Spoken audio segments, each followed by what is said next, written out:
right, everybody. This is the Last Shot podcast, collaborating with Apron Bump and Kyle Byrd. Thank you. Thanks for having me, man. Really appreciate it. So, yesterday, what did you think about Halloween Havoc? I thought it was a pretty good show. I kind of like how they try to make their weekly shows kind of special every now and again. I'm sure that's obviously has a lot to do with competing with AEW and that, but I think they're able to kind of create a unique identity to that show, and they're able to bring back a lot of stuff that they brought back that Halloween Havoc had, like in the early '90s and things like that, like the wheel and stuff. But yeah, overall, I thought it was a pretty good show. Pretty good show. Okay. Yeah. No, I do have. I like the show, but I do have. It was the bookie decisions for me that kind of bothered me with the first match. I don't have anything against Johnny Gargano or anything, but I just believe he should stay away from the title picture. Like any titles? Any titles. Yeah. Any titles. Yeah, I hear that because I was really enjoying Damian Priest as champion. I thought he was like the perfect North American champion. I thought he was having a lot of good matches, and I thought he had a lot of steam behind him. Yeah. I think, if Johnny Gargano is going to stick around in NXT for the foreseeable future, I don't think it's a terrible idea to put a title on him, but I would agree with you that I would have preferred Priest retained. I think it maybe draw it out a little bit more than maybe have Gargano win it. But yeah, I mean, the match was good. But yeah, like I said, I guess I would have preferred Damian walking out with the belt there. Yeah. Yeah, that was the only reason I just couldn't grasp it. I couldn't. Yeah, that title in general, I feel like has just been like hot potatoed ever since it was brought in. Like Adam Cole won it, then he lost it like pretty soon after, and then time after time, it seems like it's just like a transitional title. And I was kind of hoping Damian Priest would be that guy that like had a long title reign, and made it mean something. So yeah, that's kind of where I sit with that. But yeah, it's kind of similar to the NXT title scene too, because after Keith Lee was carrying had to drop it because he got injured. So yeah. Even before that though, like even before the injuries, I feel like the NXT title was like you like build a guy on NXT to the point where he wins the title, and then once he wins the title, they're like, oh well, I guess this guy needs to be on the main roster now, so let's take it off him. So it seemed like even that was like very like transitional hot potatoing of that title too. So, and just a lot of bad luck recently with injuries. So undisputed in their injury. Well played. Yeah. Pat McAfee is the best heel right now, I believe. I love Pat McAfee, or however you pronounce it. He's just such a good, like, obviously he's not like a trained pro wrestler, at least like a lifelong pro wrestler or anything, but he has so much potential. And I think him in the role that he's in now with this kind of faction that he's creating is perfect because he's such a good shit talker. And he has all these tough guys behind. So I love his involvement on the show. Yeah, and he knows how to, like Baron Corbin, he knows how to play a dick. He's like a complete dickhead. And I'm like, okay, I could hate this guy, but I like him. You know what I mean? Right, because you can tell he's like, he's kind of actually a dickhead. Yeah. At least it seems like. I don't know him personally, but I would be willing to bet that he's actually kind of an asshole in real life. Yeah. But he's able to translate that into a character on screen, which is like the perfect combination, I think. Now, did you expect Pete Dunne to turn on Kyle O'Reilly like that? I was like 50-50. When Pete Dunne came out, I mean, I was surprised that Pete Dunne was there. I didn't expect him to return on this show. But when he walked out with two chairs, I was like, what's going to happen? Then he handed the chair to Kyle O'Reilly, and I was like, maybe they'll stick together. But I was like, when Pete Dunne ended up turning on him, I was like, yeah, I could see that. And it makes a lot of sense because Roderick Strong turned against him. What was it? TakeOver. It was TakeOver 2018 to join a few years ago. Yeah. Wow, I didn't even think about that. Man, that adds a whole other layer to it. I look forward to see like their explanation of it because I'm sure that'll tie in somewhere too. Yeah, I was just like, okay, is this a new faction group that we're about to have, like the new era? I do like it because, Danny Burch and Oni Lorcan, they've kind of been like floating around for like a few years now at this point. Yeah. Not really anything to like sink their teeth into as far as like what their character is. So I think this heel turn is like a breath of fresh air for them. And I loved, this is like a minor detail, but what I loved is when like Pat McAfee was on the mic, I loved Danny Burch's like facial expressions, like his reactions to Pat McAfee. Go back and watch it if you haven't, because it's hilarious. He's like so exaggerated. But yeah, that, and plus Pete Dunne, I thought his heel run, like initially when he got there to WWE, was fantastic, and I think his face run has kind of run its course. So yeah, I love that move all around. I love everything about that. Yeah. Okay. Yeah.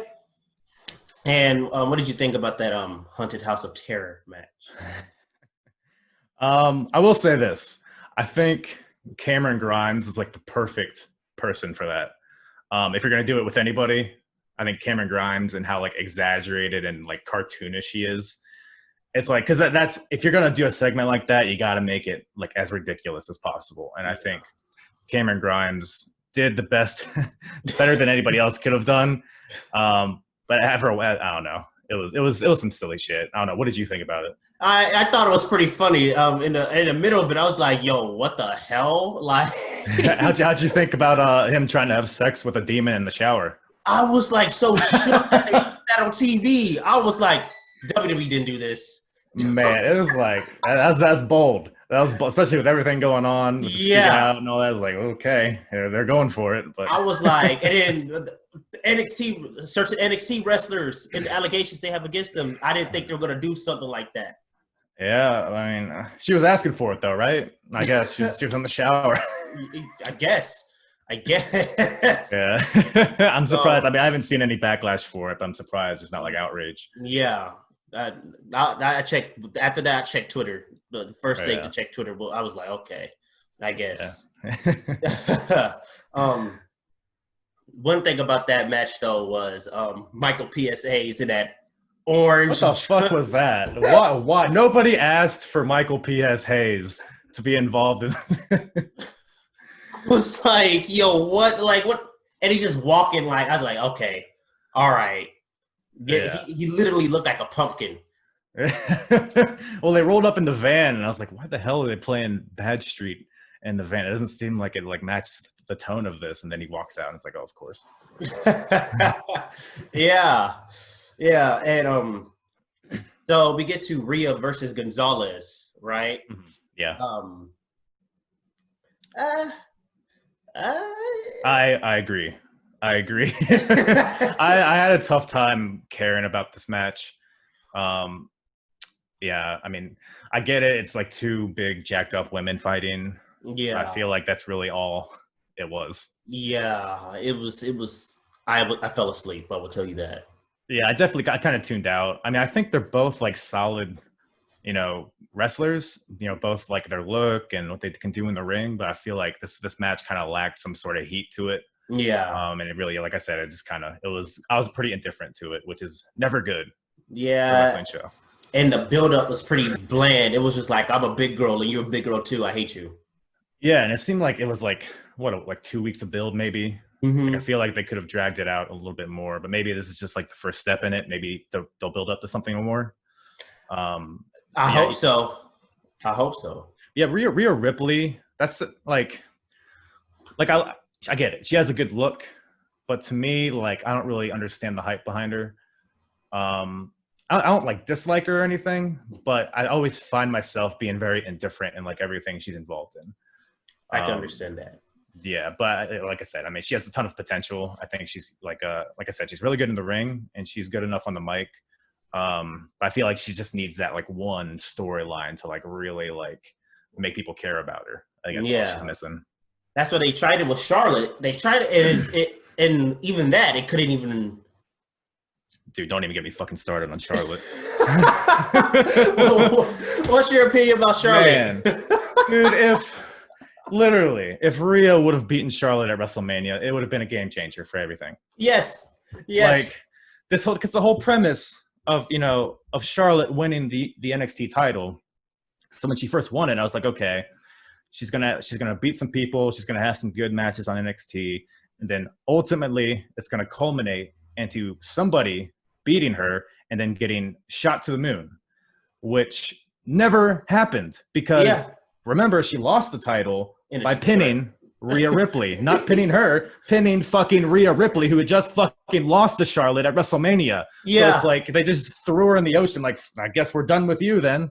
Yeah. Like, man, it's literally, if you would have had Rhea beat Charlotte at WrestleMania, I feel like that would have kept her momentum going that she built at Survivor Series, at, you know, when she beat Shayna. She was like the hottest thing going for a while. And if you would have just had her beat Charlotte at WrestleMania, it would have continued that. And who knows where she'd be at this point. So yeah, it would have at least elevated the women's division a little bit more within NXT. Exactly, because basically all that did was show that Charlotte was above everybody in NXT. Yeah, but I don't think I hate Charlotte as much as a lot of people do, but I feel like she's a little. I mean, she's been gone for a while, so it's weird to say now, but I think she was a little overexposed. She was, but I think she is great, but a little less of her would be nice. Yeah, I can. I think this break for her will do a lot of good in the long run. Yeah. So we get to Santos Escobar versus Jake Atlas. Quick match. That was quick. It was quick. It was They hyped it up like it was gonna be, he's gonna be the next cruiserweight champion, and then get to the match. I don't know what movie hit on him. It was like a regular DDT or something. No. It was on the knee. It was on his knee. It was devastating. It was devastating? Yeah. Because I blinked for a second and the match ended. Yeah. Well, I will say, you know, just to be devil's advocate, they did use the loaded mask. I don't know if you caught that. It was like one of his henchmen put on that mask that has like some sort of something on the top of the head, and they hit Jake Atlas with it, which led to that DDT thing, which got the win. So that makes it a little better. Okay, because I was just like, whoa. I was expecting, you know, a wrestling match, but you know. Yeah. I mean, like you said, well, first of all, I thought this match was going to be for the title. I didn't even know until halfway through it that it was a non-title match. Which maybe that's just my fault for not paying attention, but I only assumed. And if you're gonna have Escobar win anyways, why not make it a title match? You know? Yeah. But I mean, I do like. What do you think about the cruiserweight title being brought over to NXT and becoming an NXT title versus its own thing? It needed to become an NXT title, I believe. It got showcased more because I believe since Enzo Amore left WWE. Mm-hmm. I was iffy on the cruiserweight title. I didn't think it was going to get much shine. And for a while, it didn't get much shine after that. Yeah, it was on mostly the kickoff shows on pay-per-views. Yeah. But I will say, after Enzo Amore left, they had that tournament to crown a new champion, and that was an awesome tournament. Yeah. And for a while, I was a pretty regular watcher of 205 Live because that's when you had Cedric, Buddy Murphy, Mustafa Ali. You had a bunch of really good guys on the roster, and it was always it's an easy watch kind of show. It's always gonna get some pretty good wrestling. But yeah, I mean, nowadays there's really no reason to watch 205 Live because anything really of substance is going to be on NXT. Yeah. But I agree. I like how it's kind of become an NXT title because I think ultimately, like you said, it's going to get more of a showcase, and I can't wait till crowds are back and we can have those cruiserweight matches at takeovers with that hot crowd. And yeah. I think it's a good move. Yeah, it would be. What do you think about the interim situation with Jordan Devlin and Escobar? That's something. That's something. I was not sure what they were going to do with Devlin with everything that happened. Yeah. But I guess they're looking into it, or they're doing sensitivity training or something like that. I don't know. To me, man, I understand it's kind of a sensitive topic, but you can't you can't ruin that guy's life for that. Yeah, I think without very a very good reason to, and because you see that a lot, not just in wrestling but everywhere, where people just throw these allegations out with no substance behind them, and I understand you can't always have proof.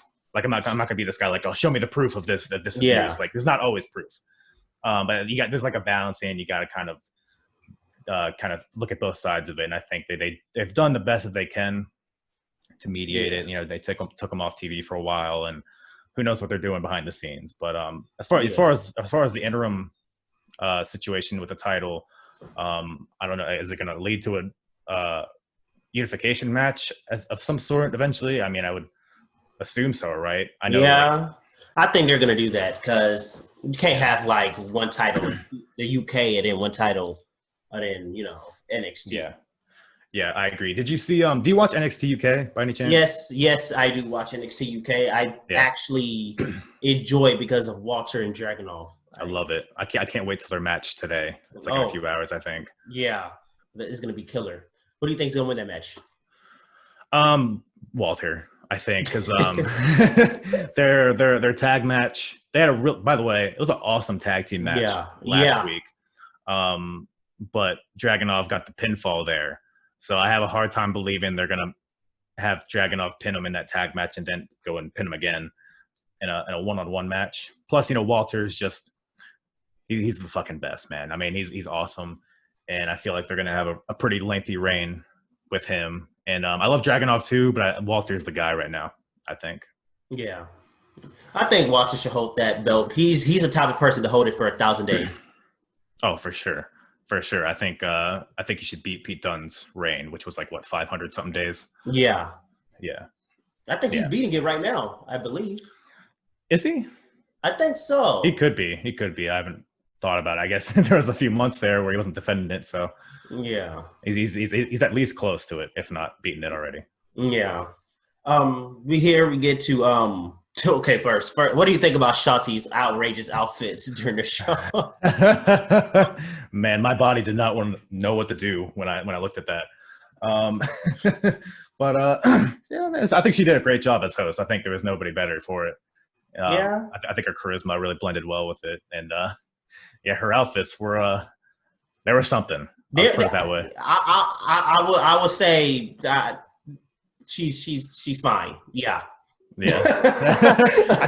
I discovered a lot about myself when I saw her. I was like, huh, okay. All right. I see you. Yeah.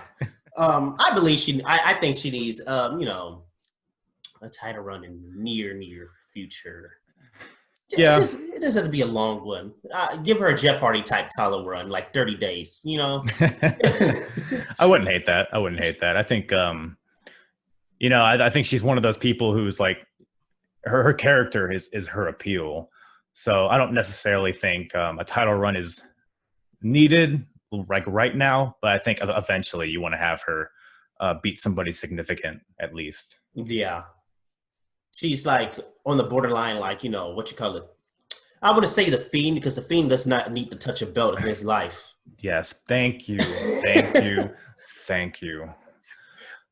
Just, there's no need. Like, why does the Fiend care about championships? It's dumb. It's so dumb. Like, not to get, I don't mean to get on a tangent here, but like the Fiend, like you said, he should never be not never, but like very rarely. Because like you look at somebody like The Undertaker, who is in the same vein. It's his character work that is his appeal, and that's what makes people want to see him. It's not necessarily the title chase. It's not how many wins and losses he has. It's what the crazy antics he does in the ring and out of the ring or whatever it is. So it's like if you want to give the Fiend a title shot and then have some shenanigans happen and then he doesn't win the title, that's fine. But it's like they constantly have him fighting for the title and then losing the title. So it's like it does no favors for him. And, yeah.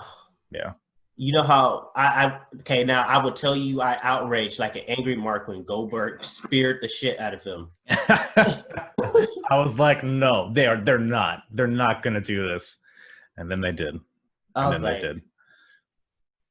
That was a rough one. I like to I try to be positive. I'm a very glass half full kind of guy. Yeah. But it was tough to see the the merit in that. I guess, they had plans for Goldberg versus Roman at WrestleMania, which would have been a big match. So it's like, I guess it's like you could have had that also as a non-title match. You could have done so many. You could have just not had the Fiend win the title in the first place. There's so many different ways they could have gone with that. Yeah. I try to defend WWE every case I get. You know what I mean? Yeah. But sometimes they know how to just shoot themselves in the foot. Yeah. Just like, okay, what was the point of that? They have a good thing going. They get scared of that success, so they throw it off the cliff. the main event, NXT Women's Takeover, not Takeover, but Women's Championship match, ladder match, or tables, ladders, and stairs. Scares. Yes. Scares. Yeah. I will tell you. What'd you think about the severed body under the ring? That I will tell you, I was like, yo, what the hell? That's the scares. That's the scares. Because I was, dude, I thought it was gonna be some thumbtacks. So I was just like, okay, they about to go thumbtack. And then I see arms and legs, and I'm sitting here like, oh my gosh. Yeah. It was fun. I mean, it was silly, but it's like, okay, I'm okay with this, I guess. You know, Jim Cornette is probably like, what the hell is this? He's punching the air right now. God damn it. Oh, I do a bad Jim Cornette. I'm sorry. He's going to say he's a Democrat, but always. Oh. Yeah, the match itself I thought was pretty good. Yeah. It was very like spotty, I guess, but that's just the nature of the tables, ladders, and chairs match, scares match, whatever it is. Yeah, I don't know. What do you think about Io Shirai's title reign so far? I like Io Shirai. Mm-hmm. I like how she's wrestling. I like her character, I guess is what you call it. But I think her time has come. Yeah. That championship. It seems very just like they're good matches. Like you can't really say anything negative about the matches, but it's like I have a tough time caring about a lot of the matches she's in. That's just me though. I feel like maybe she needs some other depth to her character. See, I think what you call it, Triple H is doing is trying to make her, a wrestler. Like that's her gimmick. It's just a Japanese wrestler that just have good matches with no storyline in place of it. Just that's like, sorry, my cat's trying to fucking get in the way. But yeah, that's just what I've noticed with just NXT in general recently, at least like during the COVID era. It just feels like wrestling for the sake of wrestling, and it feels like they've lost something. And it was funny because during the show, Ciampa had a little backstage segment saying that whatever, I'm paraphrasing, but he was like, basically the culture of NXT has changed. Yeah, it has. And I was like, you could tell that was from a place of like reality when he said that, because he's like that one like person that's still there, that's still like as good as he was when NXT was like at its peak. Yeah. And I think it seems like everybody's very cognizant of that. And a lot of that's probably the COVID stuff. NXT, a lot of the appeal of it was the crowd interaction and how hot the crowd was every single week. And when you lose that, you lose a lot. So those reactions are so valuable. And the canned audio, the fake audio that they throw in there, it's as much as they can do. And I do like that they have a few people ringside, but it's not the same. And I think that's pretty representative of what Io Shirai's title reign has been. It's been a lot of good matches, but it's just like, who cares? Yeah. And that's why I was kind of happy that they did Halloween Havoc, because they could just go into the entertainment type spectrum. Exactly. So in that sense, like that House of Horrors match or whatever it was called, I thought that was pretty good that they were able to do that because it fit in perfectly with the theme. And when you don't have a crowd, I feel like maximizing how many cinematic stuff you do is a good thing, because why wouldn't you, Yeah. Yep. Now we get to AEW Dynamite. Yep. Run me through what happened, because I only watched bits and pieces of it. Let's see. What were the highlights? So you had Cody Rhodes versus Orange Cassidy in a rematch for the TNT title, where Cody Rhodes ended up winning. He won because Cody gonna Cody, Yeah. Do the work. Or, shut the fuck up, Cody. Fucking lazy town ass looking. I guess he got rid of the black hair, but you know what I'm talking about, right? Yeah. I'm so glad he made his hair blonde again, because that was I could not unsee it. but he won the match when the Dark Order interfered against Orange Cassidy, and then Arn Anderson also hit Orange Cassidy with like a clipboard or something, which I guess Cody didn't see it all happen, so he didn't really condone it, and then he hit him with a crossroads for the win. So there's like building some sort of something there with the Dark Order, Orange Cassidy, and Cody. So don't really know where they're going there. What do you think about that whole deal? I want the title off. I can't really say I want the title off Cody because Cody, he's the booker. Yeah. But I don't know. Something rubs me the wrong way about Cody. Yeah. Yeah, I definitely feel that. I think, I don't know, man. I think on one hand, I get that and I agree with that. But on the other hand, it's like, I think he gets a little bit of an unfair amount of hate because just because he's the booker doesn't mean he shouldn't ever win. But there's also a balance between winning sometimes and only and beating everybody. But so yeah. It's the fact. See, I have no problem. See, because I'm telling you, if I was a booker, I'm telling you, I'm booking myself to the top, right? But you don't have to toot your own horn like it's like. Yeah. It's like see, this is at least my interpretation of it is that so the thing with Cody that I think he's gotten criticism a lot for in his whole career is that like he's very good on the mic and he has a good character, but like bell to bell, he's kind of average. Yeah. He's very like very Jeff Jarrett in the ring. Yes. So I think this is his way to like, okay, I'm the champion and this TNT title is going to be the title where we have really good wrestling matches. And I think he's just trying to have a lot of long title matches to try to prove himself as a good bell-to-bell wrestler. And look, he's a good wrestler, but I wouldn't say it's really changed my opinion on him at all. Okay. Yeah. I don't hate Cody. Mm-hmm. I feel like his best match in AEW was against Goldust. Yeah.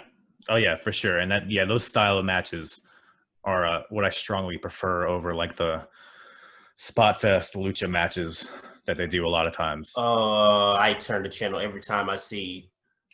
I counted how many flips in a Luchasaurus match with Jungle Boy.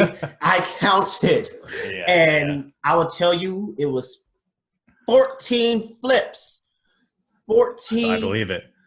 And I'm like, when it comes to Lucha, I just want to talk about Luchasaurus for a second, if you don't mind. First of all, this guy. Do you watch Big Brother by any chance?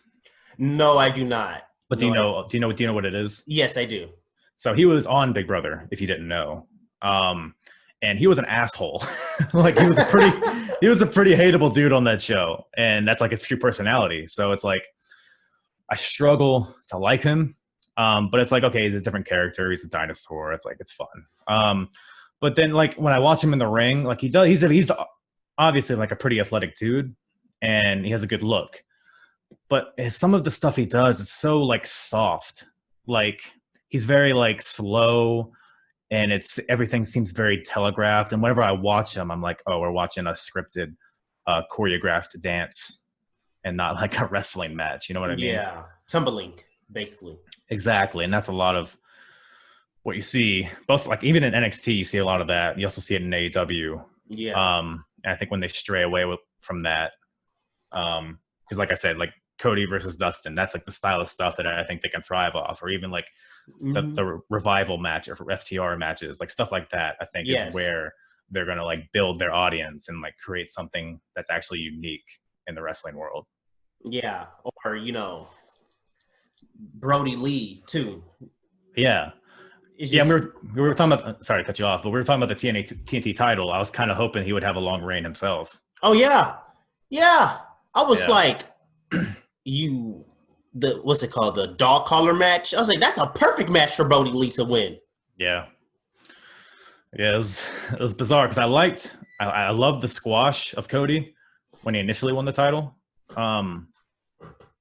I feel like, if you want to do that dog collar match in the future, I feel like they could have waited. They could have had Brody Lee beat some people in between him winning the title and losing the title. So it was a bit of a weird booking decision. But don't worry, they're using them better than they did in WWE. Don't worry. Yeah. Yeah. I mean, You know, you know who they're using very better in WWE right now? Better than in WWE? Who's that? Shawn Spears. I love his booking. Yeah. He should stay away from anything from the title pictures in any company. Yeah, like they are. I mean, they whenever I see him, I can't not think of him getting spanked by Goldust in the middle of the ring. You know what I'm talking about, right? Yes. Yeah. Yes. Oh God. But I feel like, you know, again, just to play devil's advocate, I think they're at least trying to recover from that with his association with Tully Blanchard, and he's gotten a lot of wins on AEW Dark, and he actually on last night he squashed some jobber on Dynamite. So it looks like they're kind of trying to recover from that. But Shawn Spears is another one of these guys where it's just like the whole 10 thing was great, but I think that was his peak. Absolutely. Yeah. Another guy that's just like pretty average to me. Yeah. What is your view on the Mad King Eddie Kingston? Love him. I love him. His match with Jon Moxley that they're building up to, I think, is probably the best match as far as build goes of Moxley's title reign. Oh yeah. And I love how they're bringing in like their like true relationship, and how Moxley went to WWE, but he didn't bring Eddie Kingston along with him, and he's calling, you know, Jon Moxley an entertainer and not a fighter or whatever. Yeah, I love everything about the build so far. Yeah, I think that's going to be a very good match. You know, what's his name? Dictator John. I'm not really. I want the belt off him of Dictator John.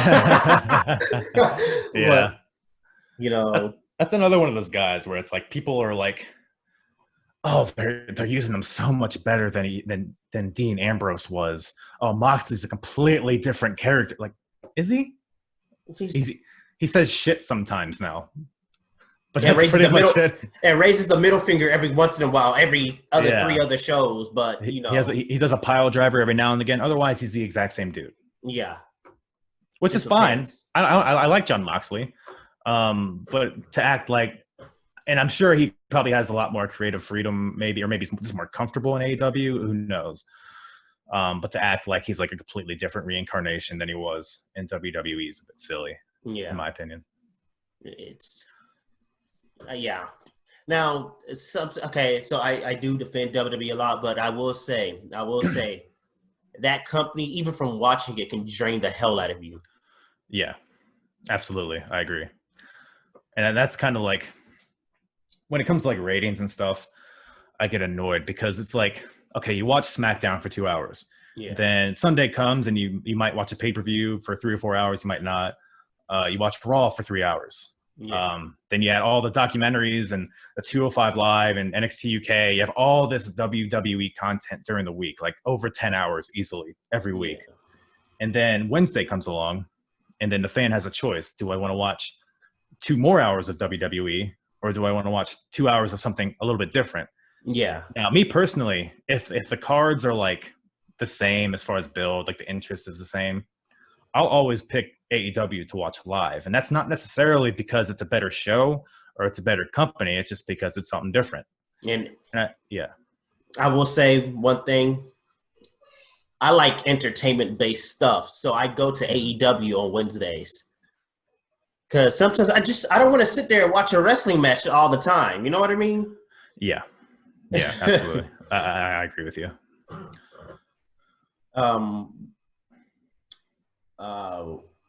But for AEW, the Town Hall. I was going to bring that up, actually.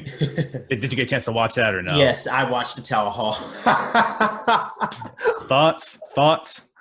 I liked it. People didn't like it. I liked it. Eric Bischoff fucking rules, dude. Yeah. I love Eric Bischoff. Yeah. He's great. He's perfect for that, too.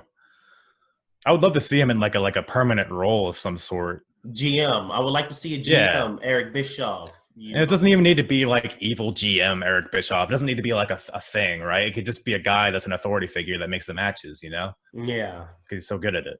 Yeah. What do you think about what's his name? Peter Avalon in this town hall? In the town hall? Can I join the Dark Order? No, you can't, Peter. I'm just like, yo, what? I laughed. That would have been me. Can I join the Dark Order? Yeah, because he's winless, right? Yeah, he's winless. Because they had that.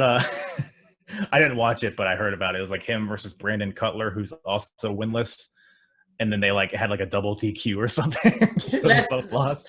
I was like, that was the most Vince decision I ever seen in my life. Yeah. I love it though. I mean, if you're not gonna, have him as like a top guy, at least do something entertaining like that with him, Yeah. His gimmick is like a librarian or something like that. Surprised that didn't get over. You really would have thought. And I think because that was like one of the first. It was whatever their first was it All In or maybe the one after that where they had that on the pre-show and they put like a really sour taste in everybody's mouth because I was like that's what you're putting out there. Is that what this new company is? I enjoyed it. I don't know some of the the Mimosa Mayhem match. People didn't like it. I criticized it because people were saying, "Oh, WWE they criticize WWE by entertainment," but then AEW does it. But I still like the match. Yeah, it was fine. It was like, man, Chris Jericho is a topic that I could talk about for an hour. I think I cannot stand Chris Jericho. It's like, dude, if you want to like I get it.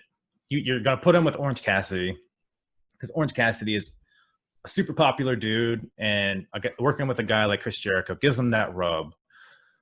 But it's like you can be subtle about it, Like Chris Jericho's literally on Twitter like, "Oh, I worked a program with Orange Cassidy. Now he's a main eventer." Like he's breaking that fourth wall kind of stuff, and I don't know, it just annoys the shit out of me. He tweets like Trump. I will tell you that. He does. He doesn't really. And that's another thing. He brought them the Mimosa Mayhem match, and it's like. Sometimes he'll like respond to WWE tweets of like stupid shit they do. Yeah. And it's like, bro, you just had a match where you fell into a vat of mimosa. Yeah. Like we're all in agreement that entertainment is a part of this, right? So don't act like you're above it. Yeah. One thing that really pissed me off when he commented on the Kyle O'Reilly and Finn Balor's match, he said, "We don't hurt people in AEW." I said, dude, don't you notice what happened to Matt Hardy? Oh my God, fucking idiot, dude. He was upset that they had a good match, so he had to like find some sort of negative, as if like you said, as if AEW doesn't have injuries themselves. Like I was just like, Matt Hardy almost died. Yeah, like let me ask you, what's more dangerous, getting a knee in the corner, which is what broke Balor's jaw, getting a knee in the corner, or falling off a 20-foot forklift onto a concrete floor? probably the forklift, right? It's probably a little more dangerous. Yeah, probably a little more stupid. So it's like, come on, dude. Like, watch your own product and know what's happening there before you throw stones at somebody else. I'm surprised. Any concussion commissions didn't come after them. Dude, no. They did test, and within like the 30 seconds between him falling and the match restarting, they did a very conclusive concussion assessment on Matt Hardy. Okay. So there's that. I'm sure there was no sketchy play at all. Yeah. Yeah. What you call it? Okay. Hangman Page versus Wardlow. Big muscle tits, I think is what they call them now.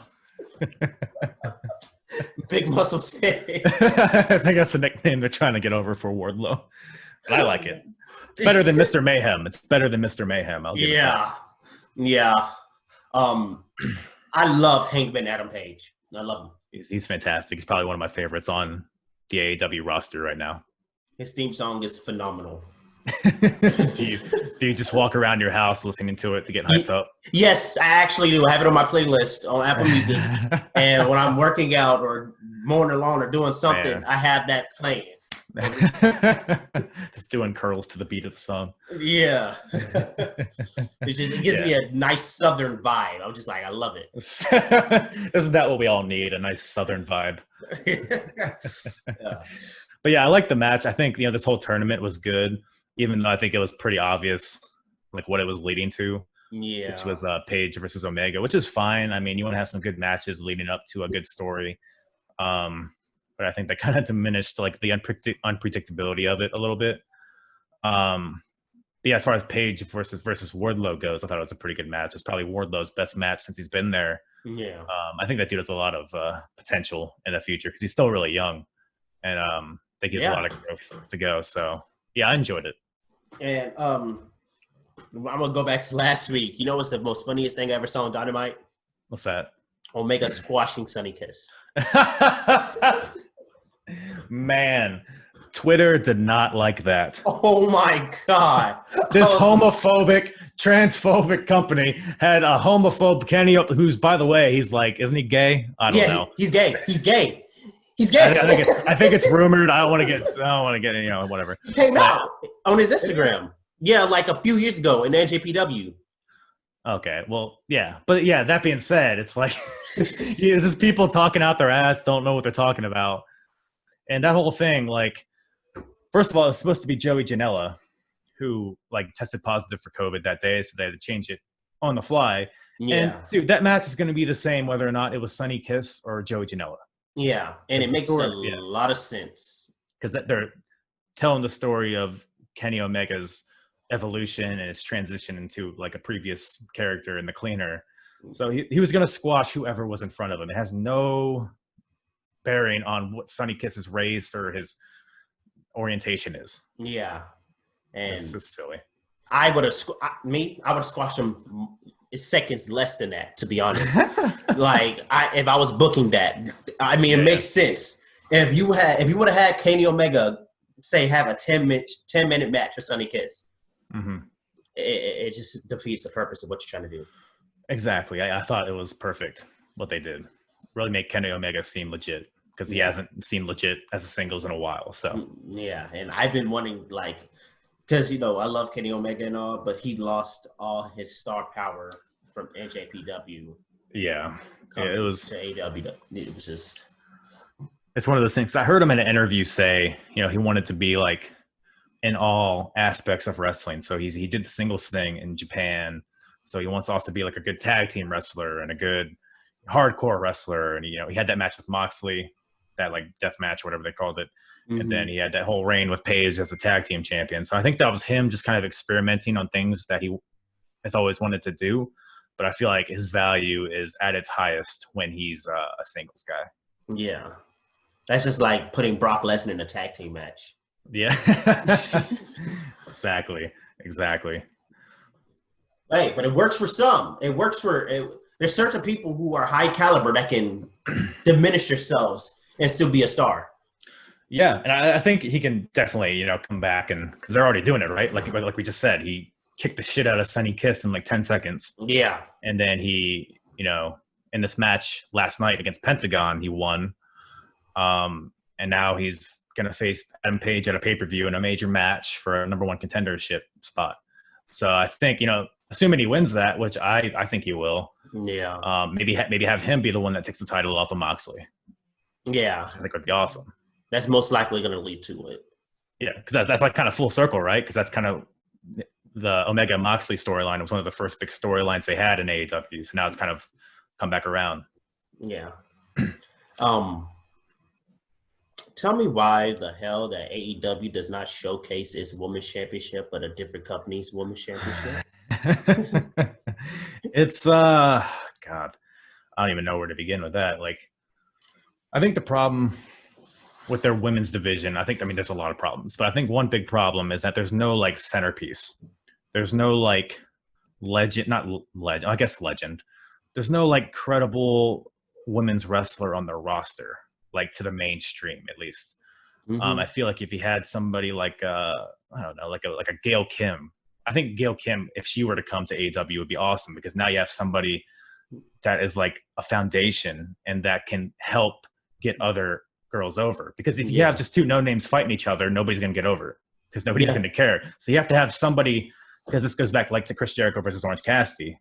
Jericho's given Orange Cassidy the rub, so you need something like that in the women's division, and they just don't have that right now. But they have a lot of physically talented women on the roster, but there's just no heat to it. And what I was so sick of, I'm sitting here first time watching Dynamite. The first thing they should have done Let's put the title on Awesome Kong. Okay. Because she's the only known, other than I mean, she's a known wrestler from TNA. Yeah.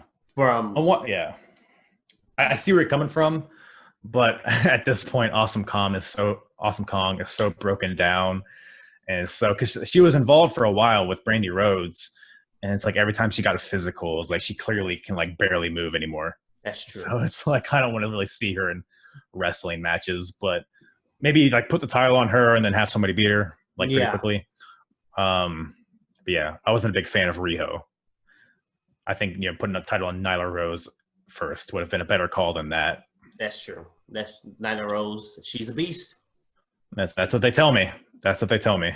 So but yeah, I mean, now you go ahead. I was gonna say I enjoy Britt Baker. Yeah, I Britt Baker's by far like the best they got there as far as character goes. I feel like has she had a title shot yet? I feel like she probably had at least one, right? She had it was a fatal 4-way. Okay, but that just goes to show like I can't even remember. That's like how insignificant it is. Yeah. Oh, that's right. That was the one where she like broke her leg, isn't it? Wasn't that a title match? I honestly, come to tell you, I don't remember. Yeah, I think it was. I guess I don't know. Maybe they had plans after that if she didn't get injured, but she did have another one with Sheeta, and her nose got bloodied. Okay, it was all blood all over her face and all. Yeah, well, there you go. She already had the match with Sheeta, who's the champion. She had that whole thing with Big Swole, so it's like, what does she do now? She has nobody else to work with of any significance. Yeah, and her promos are pretty good. I can tell she's Adam Cole's girlfriend. yeah, for sure. Yeah, that's not a bad thing. I would like to see her jump ship, and I would like to. Yeah. I mean, you always run into the possibility of her getting kind of lost in the shuffle, but I would definitely think it's a high possibility because Adam Cole isn't coming to AEW. Well, I say that, and he has a lot of friends in AEW, but he's been just booked so well in WWE. I don't see him jumping ship. Yeah. And I figure, probably eventually they're going to want to be on the same brand or company. So I could see that happening. I think she's she brings a lot to the table as far as character goes, and I think that would fit in pretty well with WWE and what they strive to do. Yeah, her character definitely fits for a WWE type show. I love how she's taken this dentist thing. It's kind of made it like a joke almost. Yeah. She puts the glove on before she puts the mandible claw on her opponent. I think that shit is so hilarious. She was like, "Don't worry. Even if I lose a teeth or I get my teeth knocked out, I'm a dentist. I can fix it." I was like, "Yo, what?" I'm gonna put my finger on your mandibular nerve and put you to sleep. Like that's so perfect. So perfect. She plays Dr. Isaac Yankem better than Dr. Isaac Yankem. Yes. All you need is her entrance music to be just drills, just like Yankem's was. Hey, we got a hot dentist that's gonna kill you in the ring. I mean, if that's not marketable, I don't know what is. I mean, shit. The match card for Full Gear. Yes. I'm liking it, actually. It seems like way better than All Out was. Just on paper. All Out was trash. It was trash. Yeah, I mean, it was a rough one. On paper, it was like, okay, this is fine. But, yeah, the execution of it was not good. Full Gear, I think. I mean, they're pulling out all the stops. They're finally doing the Bucks FTR match. Mm-hmm. That Moxley Kingston match, the finals for that tournament. So much shit on that show. MJF versus Chris Jericho. What do you think about that whole deal? Because I'm like, I'm almost wondering if they're gonna do like a finger poke of doom kind of thing in that match. It's gonna. I will tell you this is gonna be the most pompous match of the century. That's the perfect word for it. It's gonna be because what is it? It's like if I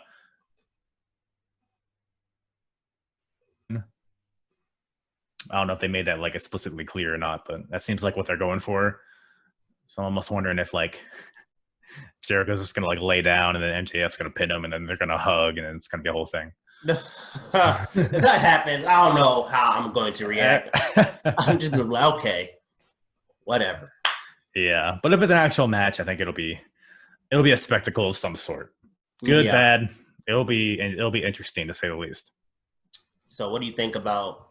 Because I haven't talked about it, but Hell in a Cell last Sunday. Great show. I think it was the best Hell in a Cell pay-per-view that they've done, which isn't saying like too much, but like I've always like, because I hate gimmick match pay-per-views. Yeah, I hate Hell in a Cell, Elimination Chamber, TLC, because the thing is, it's like these matches are designed, at least in my opinion, they should be designed to be like blow-offs. Mm-hmm. They should be designed to be used when they are needed for the storyline, for when it makes sense in the storyline. Yeah. And sometimes they'll do these Hell in a Cell shows where it's like a very cold feud, a very like new who gives a fuck feud. And then there's like, oh, we're going to fight in Hell in a Cell. It's like, what? Why? You don't need it. It's like I said, y'all just one match that did not need a Hell in a Cell. Which was it? Honestly, Sasha and Bayley didn't need Hell in a Cell. Yeah, well, the thing is, like, I think it made sense for that, but I feel like it was too soon. Yeah. Like, because Bayley just turned on Sasha, what, a month ago? Yeah. So it seems like it had so much more in the tank. They could have had, like, one pay-per-view match, and then maybe another, and then maybe some time in between, and then you have Hell in a Cell. So it just seemed, like, very hot-shotted. I mean, the whole Sasha Bayley thing, it's just, like, to me, because they were both heels, obviously. They were both like the biggest heels in the company for months, for like the better part of a year. And then all of a sudden Bayley turns on Sasha and okay, we're supposed to like Sasha now? Yeah. Just by default. So it felt like that's what it was missing. There was no one really to root for, in my opinion. And when it's just if they had Bayley win that match, I think that match, the whole rivalry would have lost its steam. Yeah, agreed. But, you know, going back to the Hell in a Cell thing, it's like, okay, do we continue this after we had a Hell in a Cell match? I hope they don't. They probably will. It's most likely this Friday, tomorrow, you're going to see Bayley. I'm not done with you yet, Sasha. 100%. It's just like, okay, you just had the ultimate blow-off gimmick match, and now you just had that gimmick match just because it happened to be October, and that's when we have Hell in a Cell. Like, it's ridiculous. Because they did it with Randy and Drew on this Monday. I thought Randy was going to fool with the Fiend, but Drew McIntyre comes out and beats his ass. Yeah, I agree. I mean, see, when it comes to Hell in a Cell, because going back to when I said it was a good Hell in a Cell, I think all three Cell matches were like hot rivalries, and I think it like made sense. Like, you know, Ray and Jay and Roman, Drew and Randy, Sasha and Bayley. I think those were all really hot rivalries, and it made sense for them to be in Hell in a Cell. Yeah, it made sense. I think they did a pretty good job in making each Cell match feel kind of different. Sorry, I thought I heard my door open. Somebody's burgling me on the podcast, but the whole Randy Drew thing. It seems like there's like a lot of guys in the title picture, at least. So it's not like just Drew, which I kind of like. So I don't know. I'll let time pass before I really get too hard on it. But I do find it hard to believe that Randy gets so many rematches and then Drew would get none. Yeah. Even though they like got rid of the rematch clause thing, allegedly. But I figure they'll probably have like one more match, which is, again, is pretty silly considering they just had the Hell in a Cell match. But I feel like that's where they're going. Yeah. Yeah. You know what was funny, though, to me? Alexa Bliss laughing at Randy. And Randy was like... Dude, I love the whole Alexa Bliss Fiend thing. What do you think about it? I love it. It's like a Joker and not Joker. Okay, Harley Quinn, but not Joker. Somebody. Yeah. It just Harley Quinn and how to say it. Yeah, I don't know. I'm not well versed on the comic book stuff, but she came out like in NXT. Even all the way back then, she would come out dressed as like Freddy Krueger and other things. So she's clearly like that's something that she's interested in. Yeah, and something that she's going to commit to doing, and something she's going to do well. And she so far it's been perfect. Yeah, and I feel like she's been kind of just floating around. Alexa Bliss has for a while, and I think she has so much value. So she needed something, and this is that something. So yeah, it adds a whole new element to the Fiend. It's all great. It's all awesome. It keeps him fresh. And the promo, Randy Orton's like, I'm just gonna ask you once, where is the Fiend? I'm like, yo, I like this. And she was like, well, you and Drew are finna burn the house down. And he was like, he said it. He said, burn the house down. He already knew what was at the happen. Yeah, that whole thing's awesome. I'm definitely all for a Fiend Randy Orton feud. Survivor Series, Roman versus Randy. Yeah, that's that'll be something. I'm sure the Fiend will, because the Fiend has kind of been in the background for both those guys, right? Yeah. So I almost feel like it's going to end in a no contest of some sort. I feel like the Fiend interfering. The Fiend's gonna fuck Roman up, I believe. Damn, man. All right, let's just get right to it then. I think so because not only did Roman need him in his balls, he did it disrespectfully and took his title.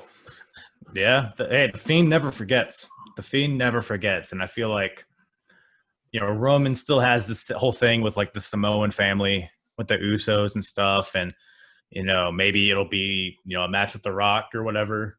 But I feel like you carry that all the way like through WrestleMania. And then maybe after WrestleMania, once Roman has just destroyed everybody, he's the tribal chief, he's the head of the table, he's all this, then the Fiend comes back. And then you have a post-WrestleMania kind of deal. Yeah. That's how I see it going. Yeah, I think the Fiend should not be bound to any contract. I think he should not be on. He should be on all brands, like not the NXT, but he should just be.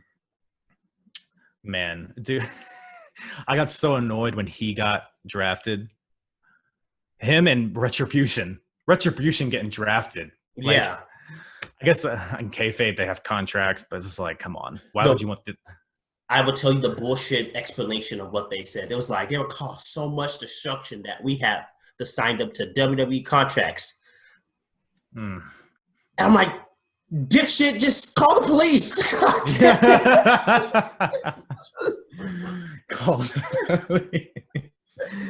It's just like, they set fire to your building or whatever they did. They threw the Molotov cocktail. They destroyed all your glass windows. Like, you can't have this. That's so much money you're wasting. Yeah.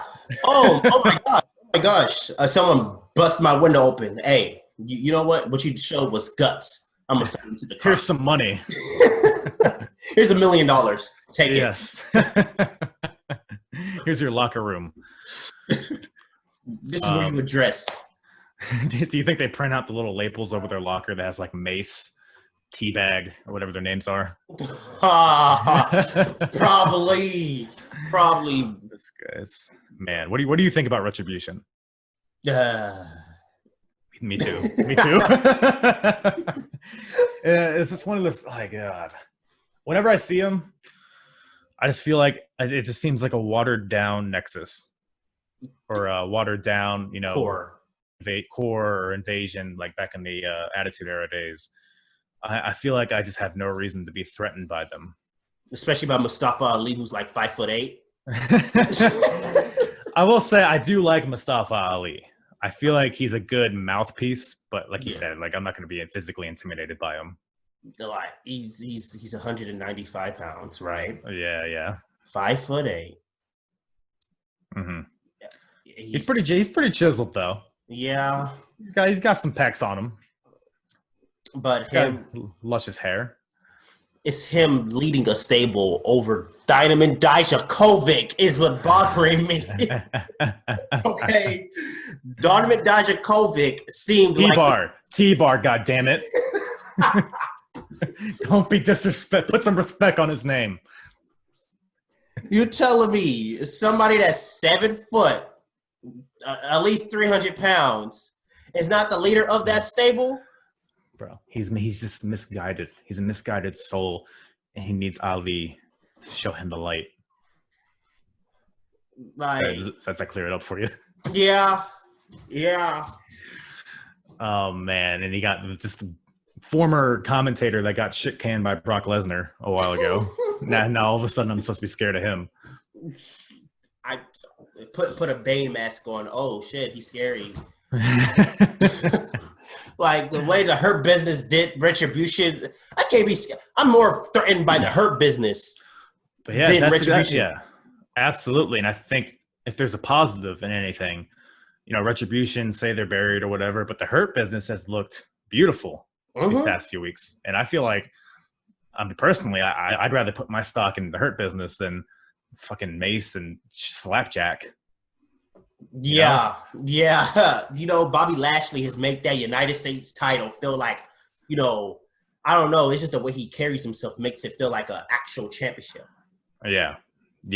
It makes it seem like it's like a mountain to climb to like capture the title rather than just like a transitional like paper champion kind of deal. Yeah, and I remember when Retribution started attacking Drew and all that, and then you hear the Hurt Business theme song, and the way Bobby Lashley walked out, it's the little things, the way he walked out with his title, with the suit on, I was like, that's how you make a championship. Yeah. I think all 4 of those guys have looked awesome. I mean, MVP single-handedly revitalized the careers of Shelton and Cedric as well.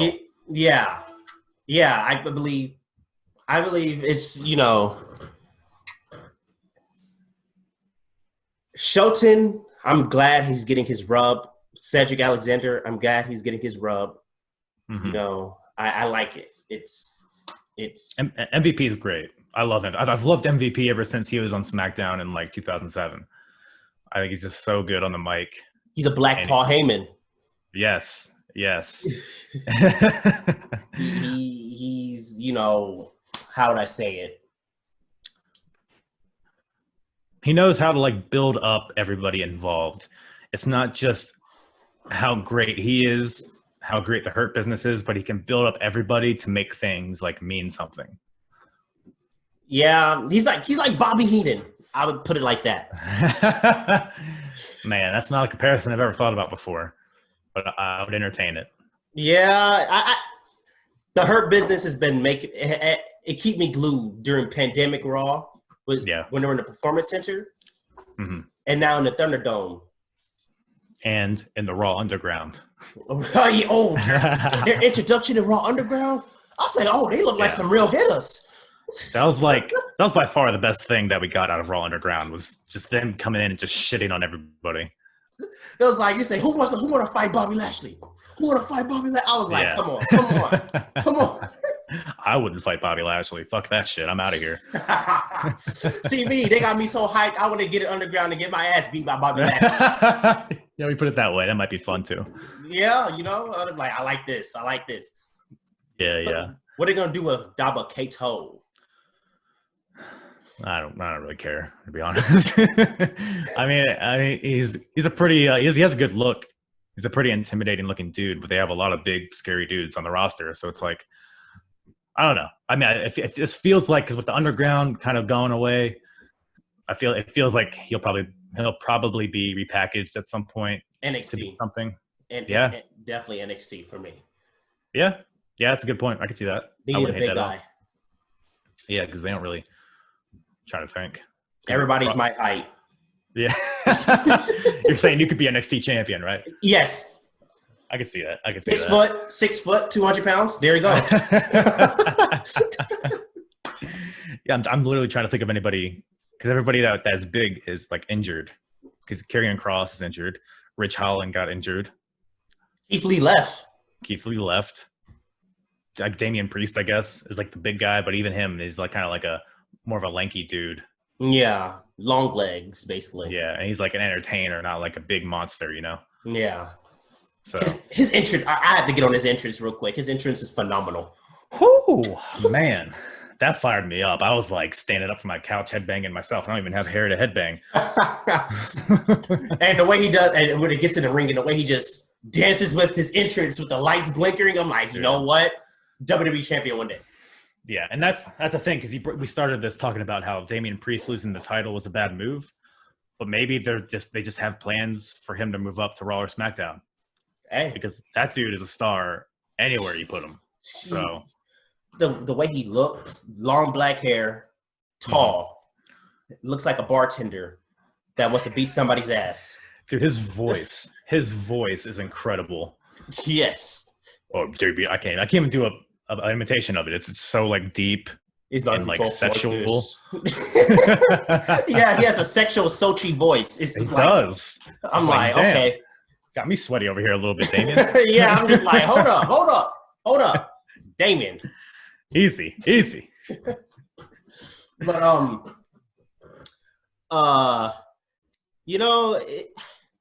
who do you think is going to be the breakout star of the end of 2020? I think Damian Priest is a pretty good candidate. I would have said Keith Lee, but it's kind of been halted a little bit. Abysmal.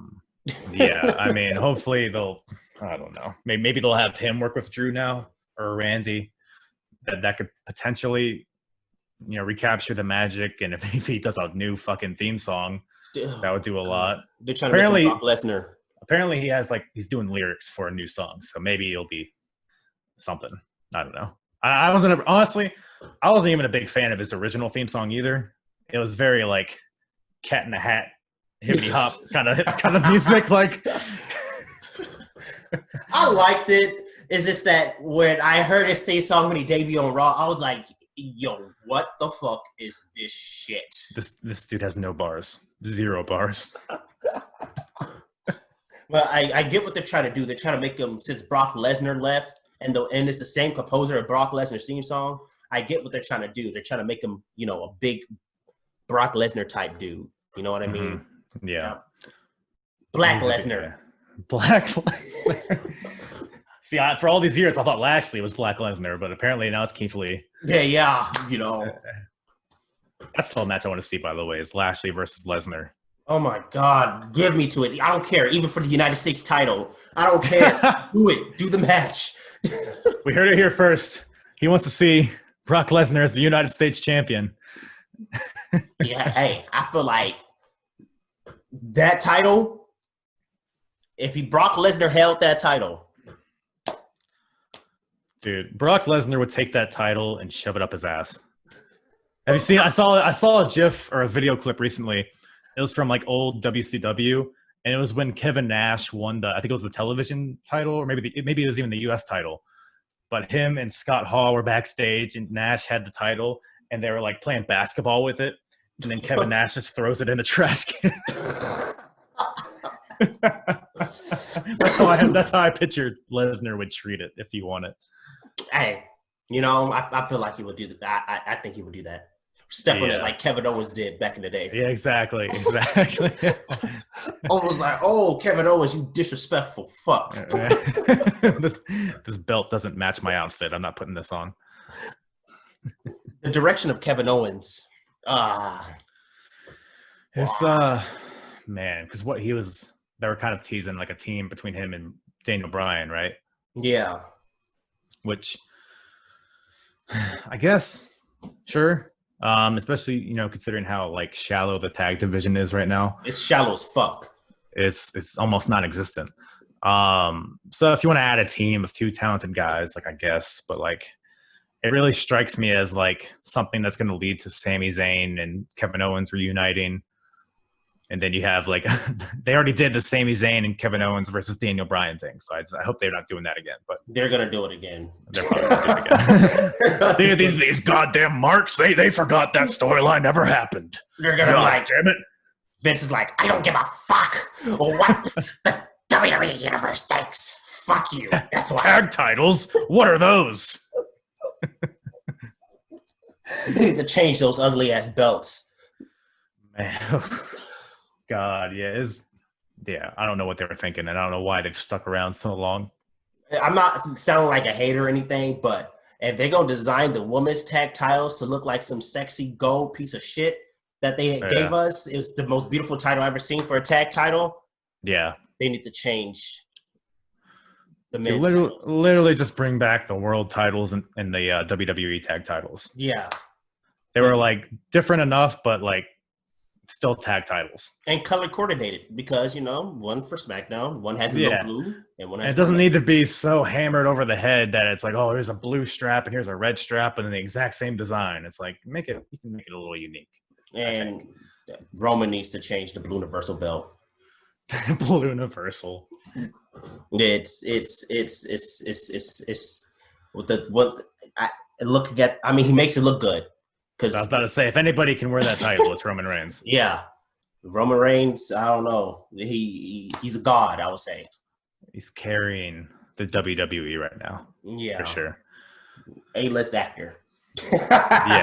yeah, for sure. It's like, man, why haven't they done this all along with him? Because he's always been good on the mic. Like people are acting like this is like a newfound skill he found. He's always been good on the mic. He's just always been pigeonholed in this like John Cena, Hulk Hogan character. Yeah. It's tater tots, Fruit Loops kind of deal. So he hasn't really had the opportunity to show what he can do, but this seems so much more natural for him. Because Roman Reigns naturally looks like a mean douchebag. You know what I mean? Looks like, I'm going to beat your ass. Like that beard, that new teeth. Yeah. Yeah. Walking with his limp. You know how he just like, come on, that's Roman Reigns right there. Shirtless, tattooed, oily. What else do you need? Yeah, that's what Vince likes. I'm surprised that he did not think of that. Yes, yeah, I don't know. All they need to do now is change his theme song, and then it'll be good to go. It needs to be more like a little bit Samoan-y, but destructive. Yeah. Like Umaga's theme song. Ooh, yeah, like that's a good example. Like a modern Umaga. Yeah, I like that. Just if you want to be the tribal chief, have a tribal chief theme song. Fuck it, even do the face paint and everything. Yeah. braid your hair, all of it. I like have a little. Go ahead. I like he incorporated the guillotine, but he needs another signature, maybe a Samoan spike to the throat or something like that. Just call him Umaga, Roman Umaga. Roman Umaga. Shit, shoot. It's interesting. Roman has ignited my interest in WWE a little bit. He was getting a little stale. Braun Strowman as champion was not cutting it. I'm gonna be honest, man. I still haven't watched Raw this week. I mean, I watched like a few clips here and there, but it's just like it's not must-see TV to me. Yeah. But SmackDown, I do really like the roster they got coming out of the draft. Between him, Roman, one. Exactly, and Street Profits, Daniel Bryan, Kevin Owens, Aleister Black. Yeah. They have like by far the better women's roster. Bianca Belair. Oh my god. Oh my god. I love me some Bianca Belair. Dude, she looked awesome in her first match. Oh my. The gear and everything. She designs her own gear. Yeah, that's like such an awesome skill to have. If you want to that's a woman I believe that I would say it could be the next China of WWE. That dominant female that nobody can beat. Yeah, certain men cannot beat either. Because I could take if it was Bianca versus Sami Zayn, who do you think is gonna win? I mean, Bianca would take her hair and just wrap up Sami Zayn and fling him into the crowd. Oh my god. I definitely agree. I mean, because the thing is, she has a great look. She's athletic. Yeah. But she's also like really good on the mic, and she has like a swagger to her. Yeah. She's like the total package. She's just like, damn, I'll push her to the moon. It's like if they don't push her to the moon, they have rocks in their head over there because I don't know what they're looking for. Her Royal Rumble performance last year, that was a shit. I was like, she can work. She's over too. Everybody loves her. Yeah, the whole crowd in Houston. That's like 50,000. Yeah, it was more than that. I think 60,000, I believe. I was something like that. Yeah. I said NXT. She's like she hasn't even won a championship at NXT and really didn't get that much spotlight. But she over like that. Yeah. So it's like it just goes to show. Sometimes it doesn't even matter like how many titles you win. It matters like what your character is and how entertaining you are. Because she's a crossover mainstream type person. Because I see people who don't even watch wrestling post Bianca Belair clips on their Twitter or Instagram, and it's like, oh, I like her. Yeah, she's very gifable. She's relatable. Yeah, absolutely. So I hope she has a lot of success on SmackDown. She's young. She's going to be there for as long as she wants. As long as she wants, yeah. Yeah, as long as she stays injury free and all that. Yeah, she'll be there for a long time. Like Brock Lesnar. Brock Lesnar started off young, and he's 41. Yeah, still there. Yeah, he jacked. Just you can go till he's like 60, I believe. Yeah, Randy Orton too. I feel like he still has like 10 years in him at least. He don't age. No, not at all. If anything, he looks better than he did when he debuted. Yeah, I'm sitting like this dude. I look older than Randy, and I'm 22. And I'm sitting like, I did a face comparison. I was like, shit, I look older than him. Strike to your ego. That really hurts me because I'm 27, so I'm at the age where I'm seeing people like on TV that are younger than me. It's like, oh God. Yeah. What am I doing? Yeah, I'm just like, shit, maybe I need to go to a little wrestling school real quick. I don't care. I'll be a manager. I'll be a referee. Shit. I could see it. I could talk shit, Yeah. Have a little some dust, like Mr. Fuji, or something like that. Some sort of gimmick. A tennis racket. Yeah, exactly. So any parting words? We're writing down the time. Yeah, no, I think we covered a lot of it. Like WWE is in I thought Hell in a Cell was pretty good. Survivor Series, I'll still kind of wait. I think they're still very early in the build for that. So, but I think they have a lot of good pieces to work with. As far as AEW goes, Full Gear looks like a pretty good pay-per-view on paper, at least. Yeah. So hopefully that's good. Hopefully gets them on the right track. And man, I'm ready for crowds to be back. That's pretty much all I got. Yeah. Yeah, and it will be exciting to WrestleMania. I know is gonna have a crowd. I just saw the news. They're gonna go to Tampa and put the Tampa Stadium, and they're gonna have each seat is gonna have a glass section, and they will have to wear the mask. So, oh really? There'll be instead of 66,000, it'll be 35,000. I mean, that's okay. It'll be. I mean, in comparison, we've been living through it with no one in the audience. It'll seem like 1 million people. Yeah, and I know the WWE's camera production is no other. I know they're gonna make it look like. Yeah, I mean the Thunderdome alone has added so much. I think. Yeah, it paved the way for other sports companies. They're gonna take it. They're gonna be like, hey, the Thunderdome, we can do that for the next NBA season. Exactly. Yeah. Instead of going to the NBA bubble, they could just use the Thunderdome, Yeah. I've seen that a lot in baseball too, and all that. Yeah. The World Series. What do you think about that before we go? I haven't. I'm gonna be honest. I haven't watched baseball in many years. I've only kind of followed it like through Twitter and whatnot. But yeah, they're making the most of it, I guess, like most sports are. Yeah. Well, that's it for this episode of the Last Shot Podcast, collaborating with Apron Bump and Kyle Byrd. Thank you, sir. Thank you for having me. All right. Let me stop.